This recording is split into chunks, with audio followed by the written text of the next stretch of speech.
Mobile ટાવરમાંથી નીકળતા રેડિયેશનને કારણે cancer જેવી ગંભીર બીમારીઓ થવાની શક્યતાઓ રહેલી છે. મિત્રો, આવી વાતો તમે ચોક્કસથી ક્યારેક ને ક્યારેક તો સાંભળી જશો. અને એટલા માટે જ આવી તમામ અફવાઓના કાયમી અંત માટે સરકાર વતી ટેલિકોમ્યુનિકેશન વિભાગે સોશિયલ મીડિયા પ્લેટફોર્મ એક્સ પર માહિતી શેર કરી છે, જેમાં એવું કહેવામાં આવ્યું છે કે મોબાઈલ ટાવરમાંથી નીકળતા રેડિયેશન અંગેની આશંકા પાયાવિહોણી છે. આ પોસ્ટમાં ભારત સરકાર અને વિશ્વ આરોગ્ય સંગઠન બંનેના તારણો ટાંકવામાં આવ્યા છે.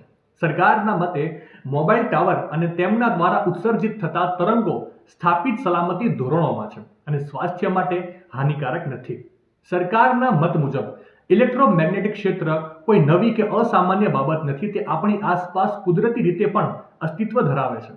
મોબાઈલ ટાવરમાંથી નીકળતા રેડિયેશનનું સ્તર અત્યંત નીચું રાખવામાં આવે છે, જેથી સરકારના મત મુજબ રેડિયેશનથી કેન્સર અંગેની આશંકા પાયાવિહોણી છે.